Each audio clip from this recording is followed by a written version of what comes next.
Hey everyone, we are live. Welcome to day 23 of our series 75 Days of Partition. I'm Aprajita, a story scholar with the 1947 Partition Archive. We are bringing the dialogue around partition to your screens every day. I hope you are making the best out of it. Today I have here Fahad Nahvi, whom some of you must be familiar with. He has been associated with the archive as social media researcher. Right now, he is a researcher consultant at SPRF India, which is a policy think tank in Delhi. He has presented a timeline of partition previously on two occasions. Welcome back, Fahad. Hello. So, you're presenting a timeline for the third week of June, Yeah, telling us what happened 75 years back. yeah, And you're going to show us more of your interesting slides today. yeah. We will be going through 19th June 1947 till 24th June And that's 1947. awesome. Please go ahead. Can you just share the presentation? Yeah. So on 19th June, this is the newspaper from 19th June, which is mostly happenings from a day before June 18th. So Gandhi and the Frontier Gandhi, also known as Khan Abdul Ghaffar Khan, they had a meeting and on 18 June, and they had a discussion in which a possible alternative to the referendum that had happened, which did put eventually northwestern frontier into the Pakistan. They had discussed an alternative which was an independent Pathan state known as Pathanistan. So which didn't happen, which didn't come to fruition because NWFP is in Pakistan now. But there was a time when a separate state, independent state called Pathanistan was fought for, and Khan Abdul Ghaffar Khan was at the forefront of it. But it just didn't happen. The referendum went on. The nationalist Muslims in those areas in the frontier region, they opposed the referendum because they knew the what would be the result of the referendum, that the votes would be more than 50% and they would end up with Pakistan. So they tried to raise an army of 50,000 to 1 lakh to combat the agenda of the Muslim League to get northwestern frontier region into Pakistan, which they failed in. One of eight tribal chiefs. This all happening from the same day because the referendum was getting closer. The date for the referendum of the state was getting closer. So, but the difference between the tribal chiefs warning to Jinnah was more on sectarian grounds rather than anything, because Jinnah was a Shia Muslim, and these tribal chiefs in Pathan region, in the Pathanistan, what they wanted to be the Pathanistan, they were Sunnis, so they just didn't want Jinnah to be in their land because they thought Shias, they are out of the scope of Islam. Interesting. Yeah. So along with the communal violence and the politics, there was also sectarianism at play. So there was not a Yeah, cohesive or a homogeneous Muslim identity at play. Of course, right, like it's right. usually portrayed, but there were like sections even in that. Congress had made it clear that if a referendum happens, then the frontier region would end up in Pakistan. Everyone knew that. So they said they'll boycott the referendum at all costs, and they did, but it still went to Pakistan. So why were they Jinnah, doing that? Why were they so boycotting? it it was just a political. I would just say the politics of it, because they couldn't support the referendum of something because everyone knew what would be the result of a referendum, and they didn't want the frontier region to be in Pakistan. They wanted it an independent state or to join the Indian Union, which didn't happen. So they just boycotted the referendum. All right. Yeah, and also on that day, Jinnah finally ordered that the highest highest members of the Muslim League, they had to shift to Pakistan. They had to migrate to Pakistan as soon as they can because they couldn't live in India anymore. They had to plan the establishment of the new Pakistan. And one of the leaders who Jinnah recalled to Pakistan was the Nawab Liaquat Ali Khan, who also became the first Prime Minister of Pakistan. Um, Moving So away this from was the happening in June, and where was Jinnah at that time Jinnah while he was in was calling all these people to? Lahore. Okay. Yeah. but he was, again, because all these leaders were on a round, like even Gandhi visited Lahore, and Nehru also visited Lahore, because it was a hotbed of communal violence at that point. So all these leaders were visiting Lahore and Amritsar and Bengal, because these regions were they were just in in a mode of frenzy because too much communal violence was going on. So they were on their own, but at this point, Jinnah was in Lahore. Okay. Um, moving away from the frontier question. So then also came the question of the Sikhs. What would happen to the Sikhs in the frontier region, not just the Muslims?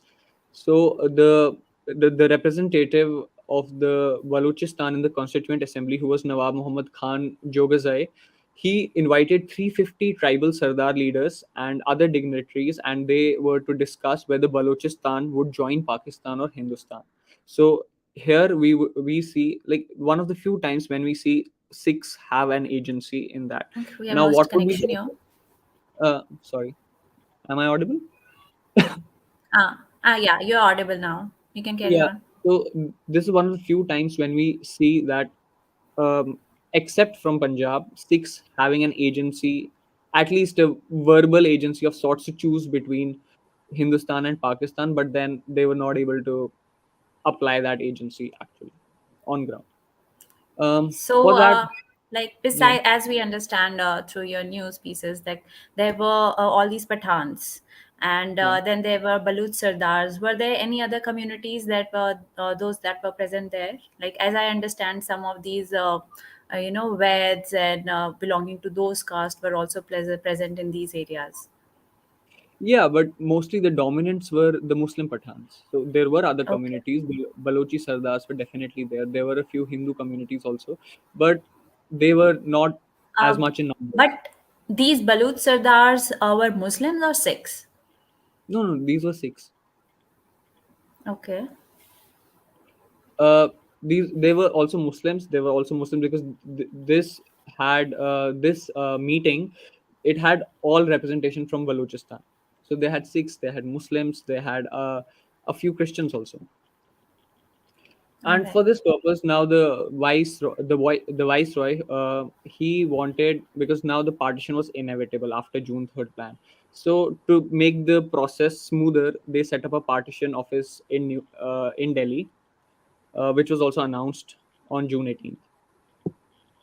In Kanpur, there was not very good news coming from Kanpur. It was just mostly like massacres and communal violence, it was like weeks of communal violence when they finally issued a curfew order in Kanpur, and even that was defied, and a lot of people indulged in rioting and just rioting and looting, and 1,000 people were arrested, and another 818 were fined. They were fined in the range of rupees 10 to rupees 30. Yeah, Fahad, sorry to disturb you, to interrupt you, but I think your Sardars means people who owned land, and Sardar not in the sense of Sikhs. No, yeah, You know, but they they also were, had. there was a certain population of Sikh Yeah, that was yeah, yeah, present there. yeah. So 350 is not the number of Sikh leaders, but there was a Sikh representation in there. Okay.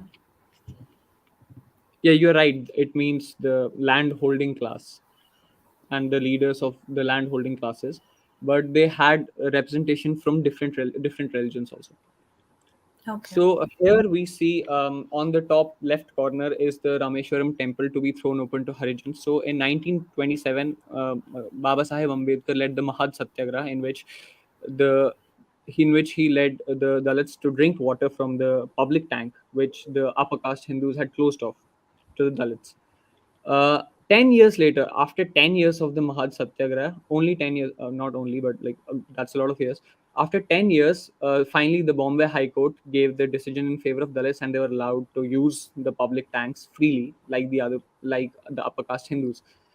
And but in 1941, on the 14th Satyagraha, on the 14th anniversary of the Mahad Satyagraha, Baba Saheb Ambedkar declared that Dalits, they should be able to, then untouchability should go away forever, and then they should be able to enter temples and drink water from public wells and just do whatever the upper caste Hindus have stopped them from doing all these years.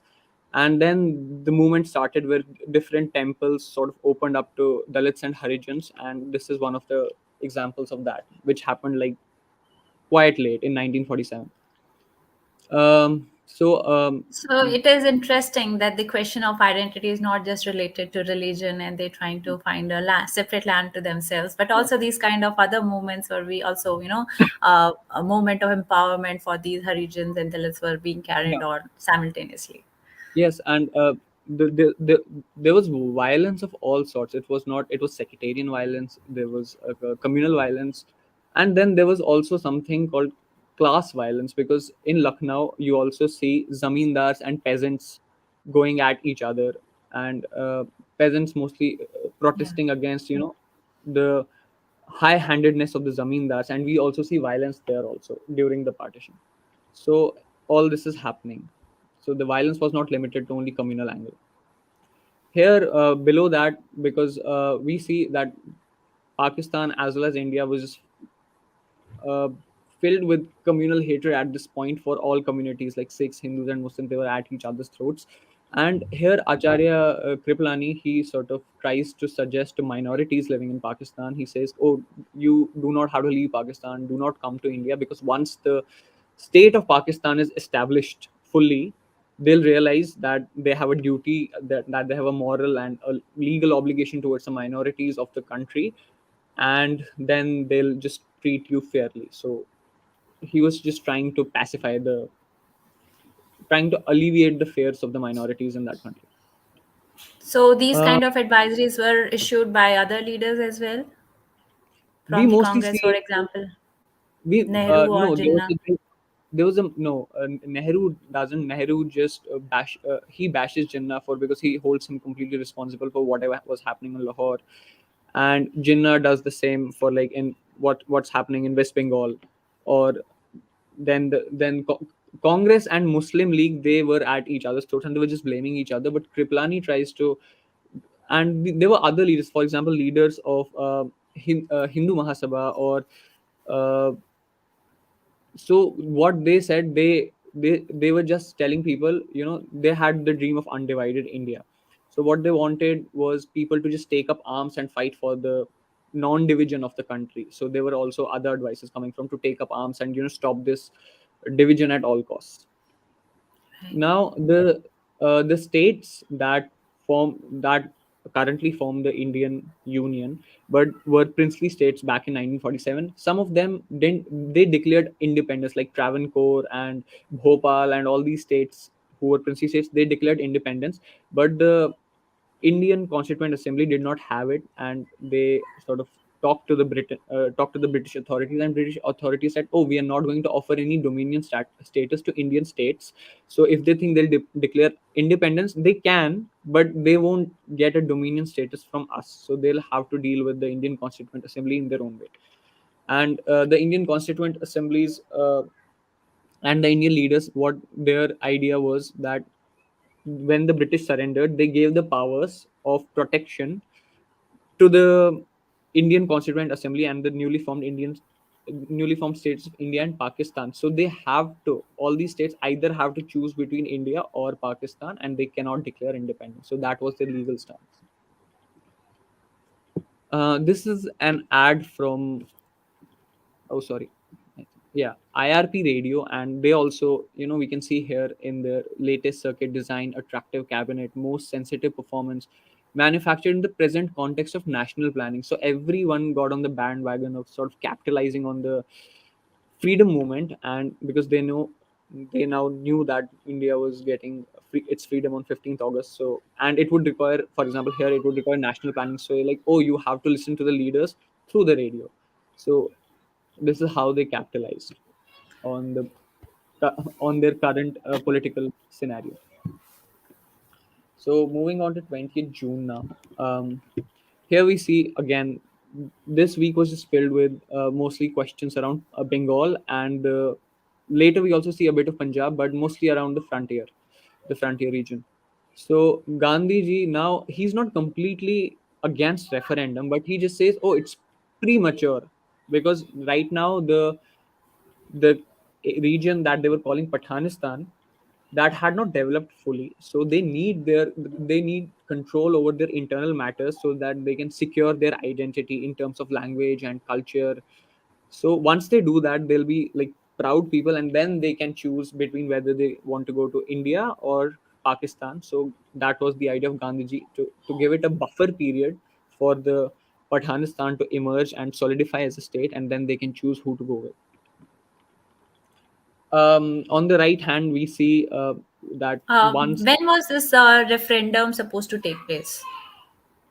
this was supposed to take place in July, Okay. So somewhere around. a lot must be happening in Bengal and Punjab at this time.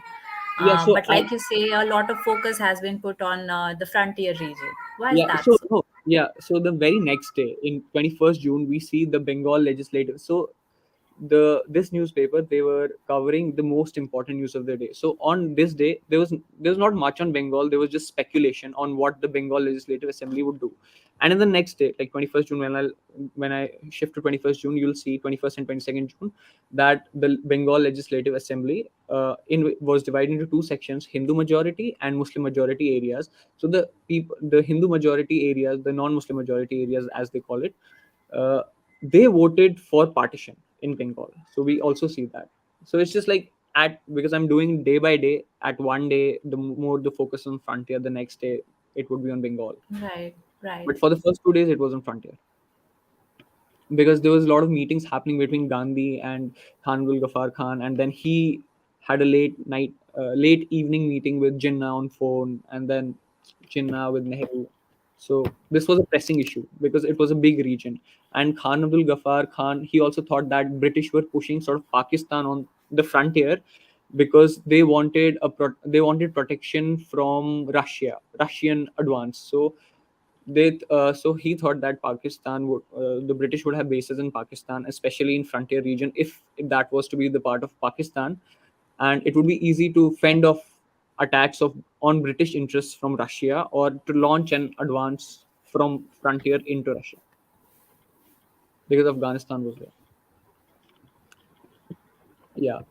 So on the right hand, we also see that Allahabad was touted to be India's capital at one time, only because it was to the Indian Union that was emerging at that point. The states, the regions that it formed, Allahabad was supposedly close to all of them. Like, it was in the center, and they thought Okay. Delhi would, because since East Punjab would have to be formed now, so that decision was taken that Punjab would be divided on the communal lines.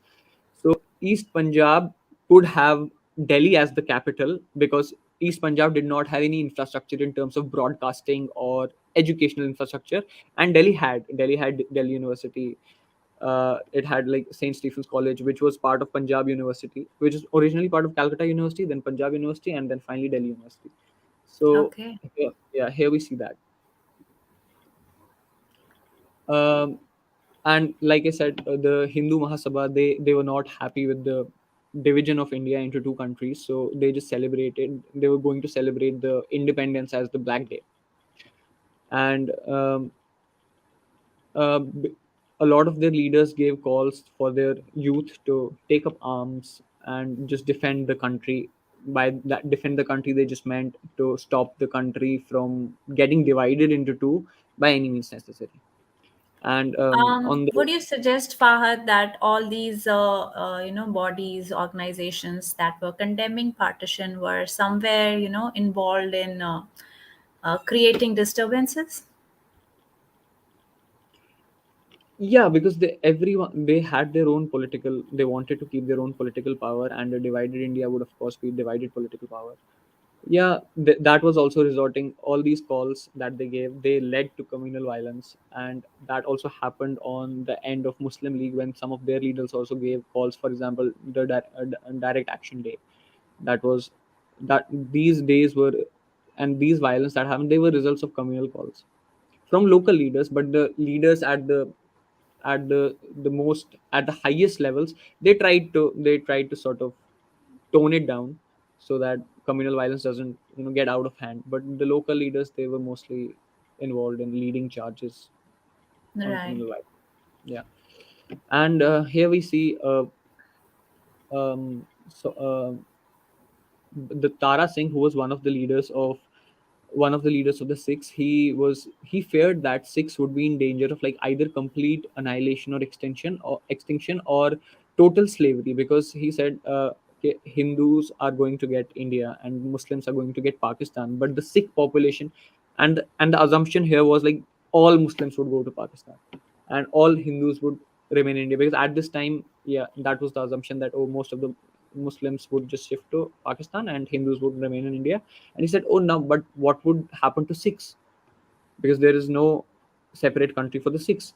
So they'll get divided into two. So this is in this paper, he was sort of referring to that fear, that Right. what will happen to us. Yeah. And found this very interesting, India's stride towards prohibition. So during the period of Second World War, uh, before Second World War, India had a movement which led to the prohibition of alcohol. But during the World War, so that most of those laws were repealed, because alcohol was an easy way to make money of the tariffs and everything, and it was an you could sort of fund a war with that. So, but once the war was over, the leaders in India, they wanted to put prohibition back in place. And here, there's this leader, Mrs. Chitambar, and she says, "Oh, after the war, now 40,000 square miles are also like dry territory in central India, and the aim should be to make it to 100%." So, yeah, they were very So anti-alcohol. your selection is quite unique. How you relate things, issues like prohibition of liquor to all this bigger dialogue of finances that are required at that time. So are we done for June 20th, because we are running a little out Yeah, of time? yeah, this is the final slide for We June can 20th. see this. Yeah, Yes, yeah. sure. So now the army. So now army was seen as a very separate unit. You know, so it did not fall into the category of the normal civilians. So what they wanted was any army personnel would can choose to either stay in India or Pakistan. Now a Hindu can go to Pakistan or a Muslim can stay in India. So, and army was won't be divided, because there was contingents in army, so that the army won't be divided on basis of territorial or communal basis.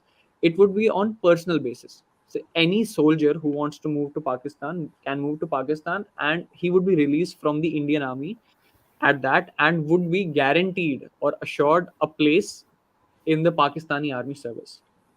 So that's how the army was supposed to be Was divided. that irrespective of religion Yeah, or yeah, based that on was religion?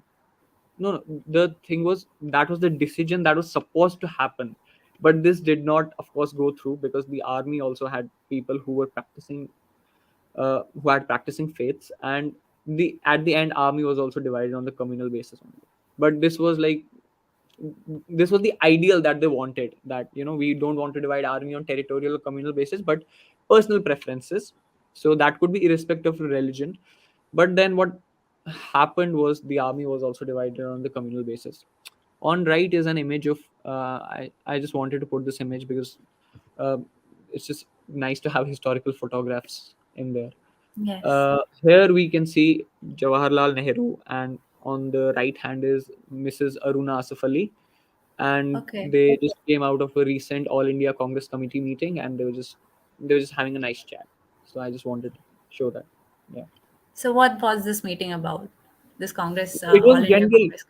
general Congress committee, the working committee of the Congress. It was a Okay. general meeting that kept happening. Yeah. At this Okay. point, I think Acharya Kriplani was the head of the Congress committee. I think this one, yeah, this session, he was the head of it. So we That are has done with been yeah, we are done with June 20th. quite an informative session, Fahad. We really enjoy it. We can continue this amazing discussion next week as well. Yeah, I think it is a tremendous task that you have taken upon yourself to sort out all these news and present them in a kind of linear format that makes sense out of the chaos that was happening all around. Thank you for joining us here today. thank you.